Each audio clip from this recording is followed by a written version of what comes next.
Friends, for our first sermon, the passage comes from the book of Ezra, chapter 3, verses 8 through 13. So listen now for a word from God.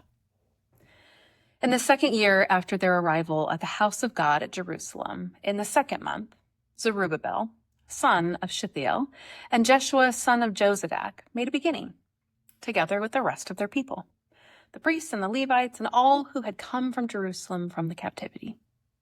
They appointed the Levites from 20 years old and up to have oversight of the work on the house of the Lord, and Jeshua with his sons and his kin, and Kadmiel and his sons, Benui and Hodaviah, along with the sons of Henadad, the Levites, their sons and kin, took together charge of the workers in the house of God.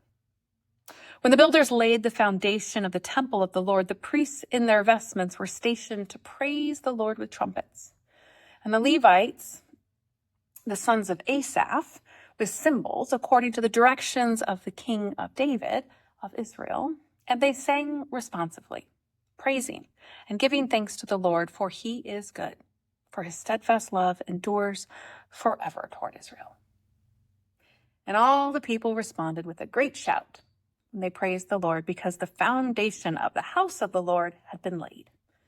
But many of the priests and Levites and heads of the family, old people who had seen the first house on its foundations, wept with a loud voice when they saw this house, though many shouted aloud for joy, so that the people could not distinguish the sound of the joyful shout from the sound of the people's weeping.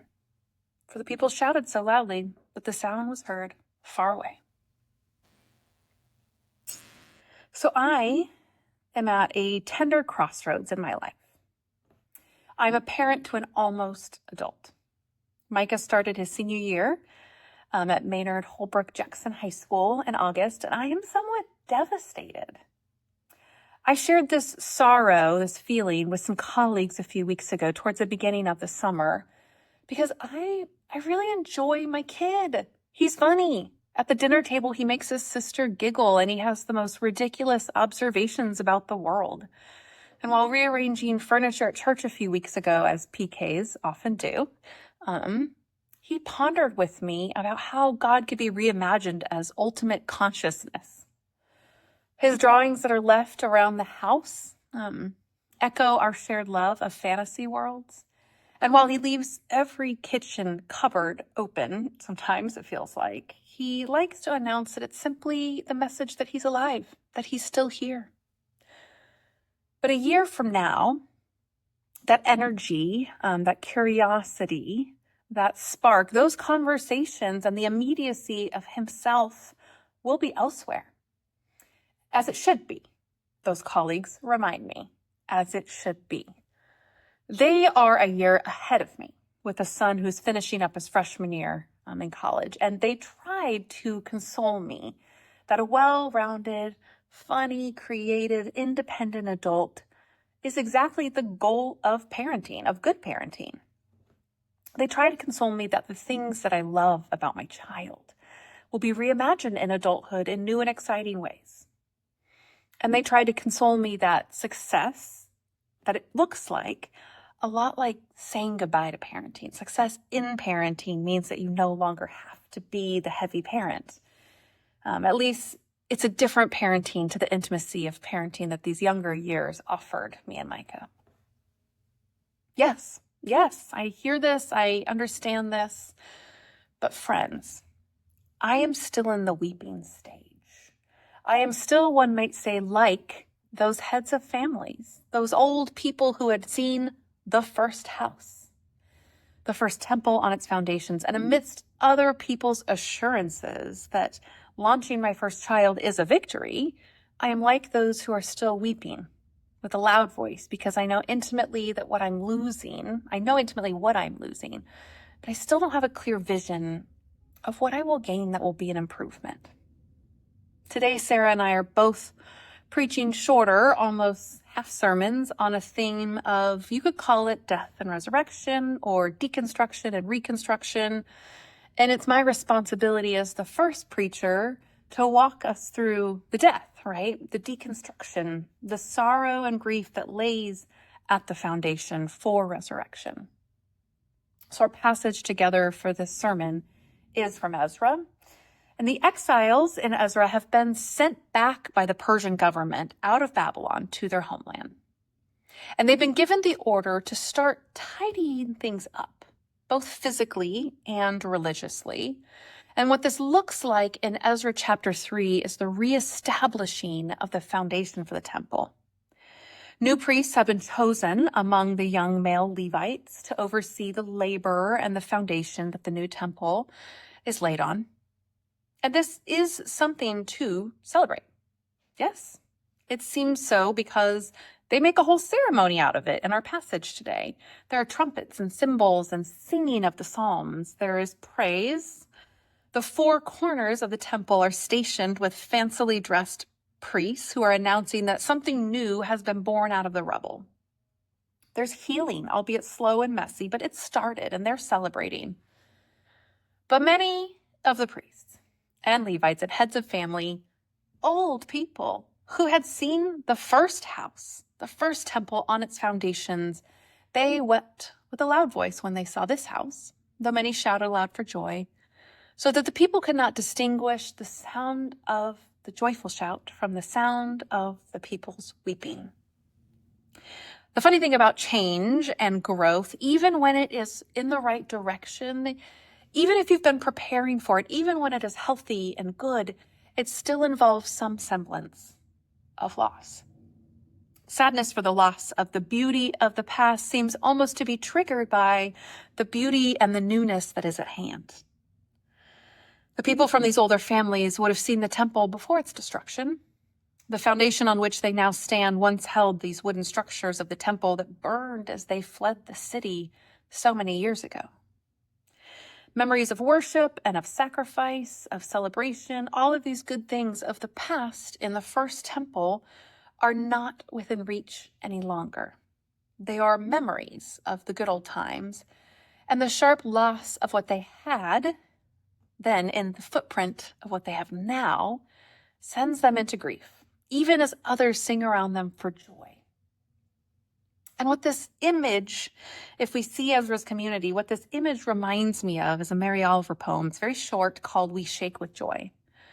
We shake with joy. We shake with grief. What a time they have, these two, housed as they are in the same body.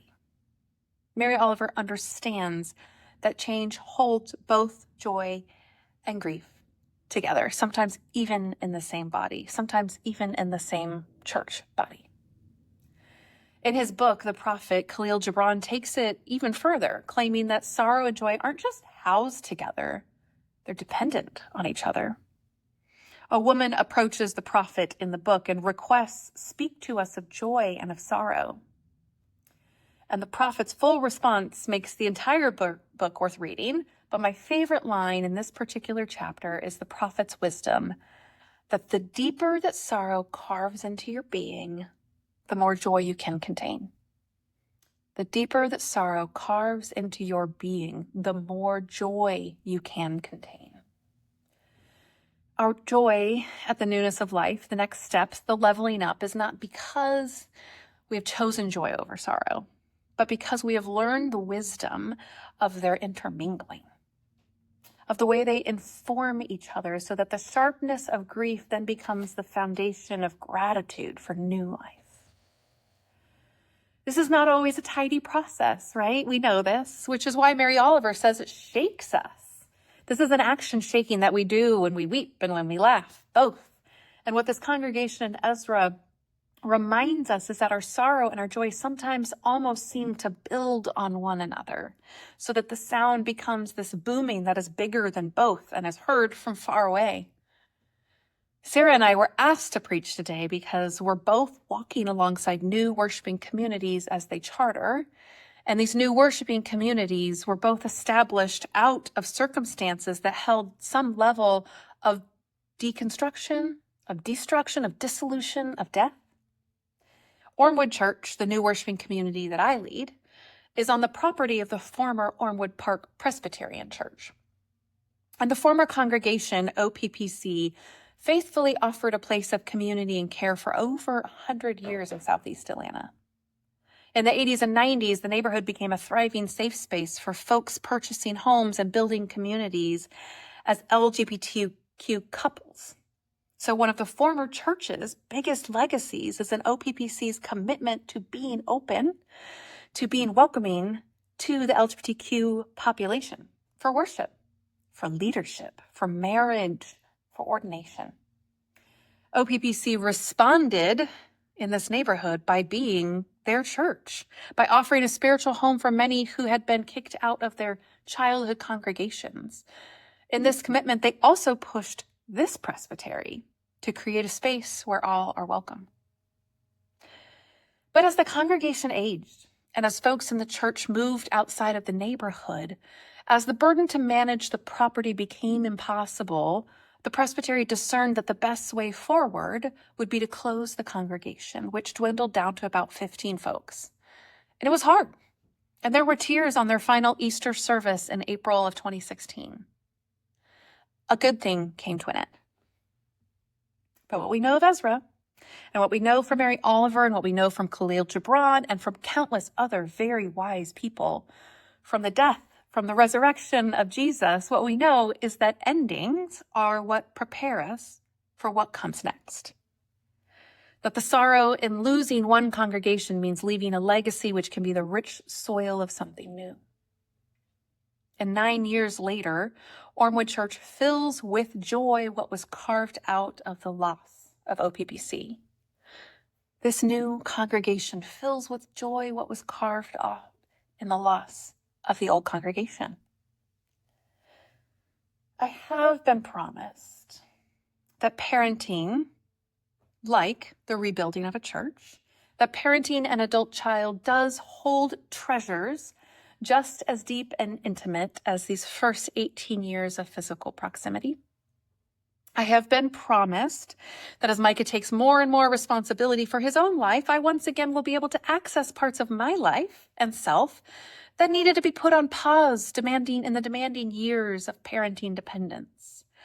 I've been promised that the sorrow, the grief that I feel at the losses will be matched by how I show up ready for a new way of being in relationship with Micah.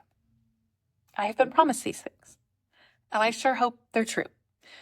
But on the days that I lose sight of this, I remember the host of stories, Ezra included, Ormwood Church included, where God grants us the grace of experiencing joy even in sorrow.